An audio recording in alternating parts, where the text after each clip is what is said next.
4. He showed that such conduct violated the royal law, "You must love your neighbor as yourself."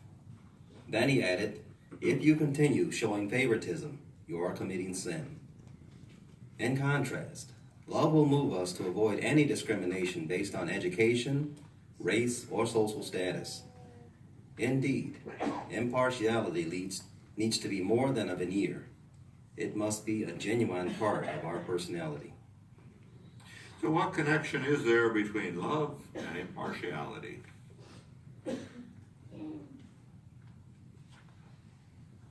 Mr. Hawkins. Very close. They're very connected. James 2, 8, and 9. It brings out, you must love your neighbors yourself. And if you do, you're doing quite well. But it said, if you continue showing favoritism, you are committing sin. Okay. Thank you. Sister Glenn.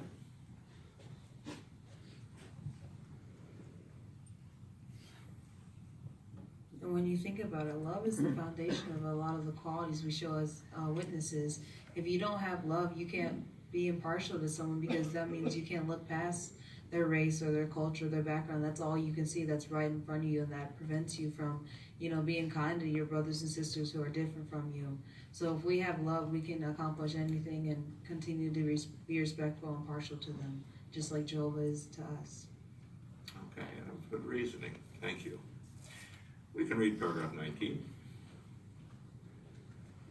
Love is also patient and kind, and does not get puffed up. It truly takes patience, kindness, and humility to continue sharing the kingdom message with our neighbors. These same qualities make it easier for us to get along with all the brothers and sisters in the congregation. What is the reward for showing such love? It produces united congregations that reflect well on Jehovah and that attract newly interested ones. Fittingly, the Bible's description of the new personality concludes with this powerful truth: besides all these things, clothe yourselves with love, for it is a perfect bond of union. Why is it important that we clothe ourselves with love?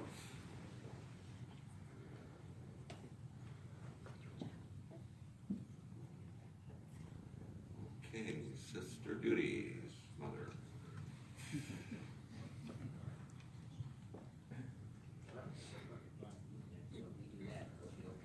I'm sorry, we'll be okay here if we do this. It's a perfect bond of union.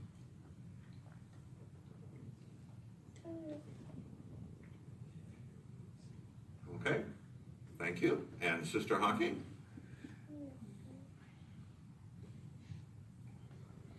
And it really takes love and kindness and humility to continue going door to door each day, each week, each month, each year, to share this kingdom message with our neighbors, which shows love. And it's these same kind of qualities that makes it easier to get along with everybody in the congregation, with our brothers and sisters. So, and that just in turn produces a more happier, united congregation that also reflects love on Jehovah and those in the neighborhood. Yeah, we don't want to forget that we carry Jehovah's name, right? What we do reflects on him. Carson? It also provides like a new standing point for like new people who come here. When they see us showing them kindness and stuff, they'll be like, wow, these brothers really are nice. They really care about us too. And it'll make them actually want to go and learn more about us and about Jehovah, which will help them to become a Jehovah's Witness. So if we clothe ourselves with love, we're not just helping ourselves, we're helping everybody around us. Very nice comment. Thank you, Carson. Okay. Let's read our final paragraph. Continue to be made new. Paragraph 20. Each of us should ask himself, what more can I do to strip off and keep off the old personality? We need to pray fervently for God's help and work hard to overcome any attitude or practice that will prevent us from inheriting God's kingdom. We also need to ask, do I continue to be made new in my dominant mental attitude? Putting on and keeping on the new personality is an ongoing process for all Christians until we are able to do so to the full. Imagine how wonderful life will be when everyone we know is clothed to perfection with a new personality. Thank you for reading for us, Brother Glenn. What questions should we ask ourselves and why?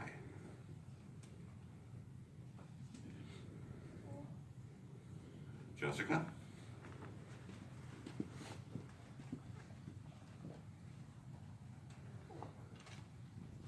We can ask ourselves, what more can I do to strip off and keep off the old personality? That's right. Very good. And Sister White? Another question too is, do I continue to be made new in my dominant mental attitude? So it's not good enough to just strip it off and we're done. It has to be a continual process because we are imperfect and sometimes we're our own worst enemy. So we have to continue relying on Jehovah and praying to him to help us keep doing what is fine. That's true. Thank you. And the big question, we look forward to what time? We look forward to what time? Sister Johnson.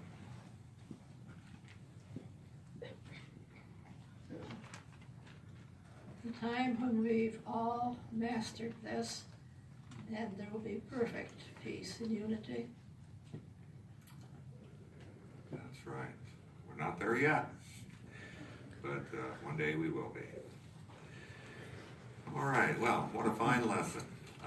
Let's turn back to the first page of this article, 22, and look at our review questions. First of all, what aspect of the new personality greatly contributes to our unity?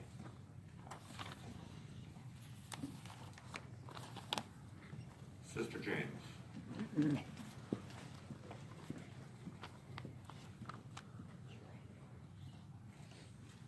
The fact that we show impartiality. Yes. Jehovah is colorblind when he looks at people. So are we. Very good. In what ways can we display compassion and kindness? Sister Rowe. By supporting each other in all the trials that we face in this wicked system. Okay. Good way. And Sister Tacy? Right up front here.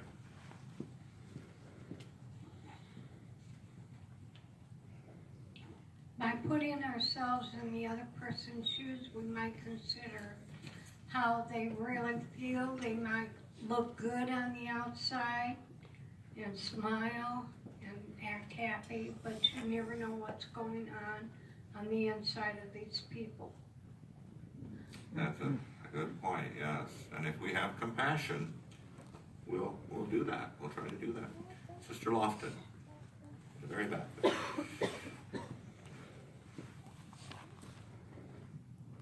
By coming to check on those who hasn't been to the meetings very much to see what's going on with them and bringing them magazines that they haven't been getting and things like that. Okay, thank you. Thank you, Wendy. And how can we demonstrate humility and mildness? Well, let's see, we have Sister Glenn in the back.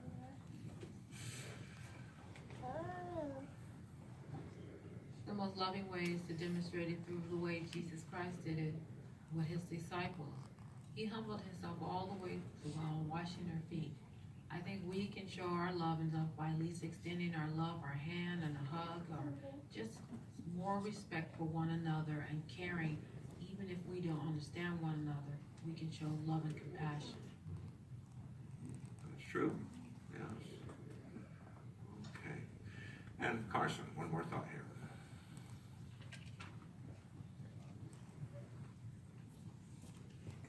We we can also show humility by repenting if we have sinned or done something wrong. That shows that we are humble in one of the most ways. Okay, yes. Ministry is an exercise in humility, isn't it? Well, we thank all for your participation today. What a fine lesson. Now, since none of us have reached perfection in any of these areas, things that we can work on and work at improving the unity, the love within our congregation. We'll be having a meeting for field service at noon. Brother Brad Hawking will be conducting that meeting for us. Brother Dorian had to leave after his talk, but we'll ask Brother Hawking to conclude with our prayer. But before we have that, the prayer, we'll be singing Song 28. So if you're able to stand and join us in singing that song, we encourage you to do that. Song 28, Gaining Jehovah's Friendship. There were 97 here this morning.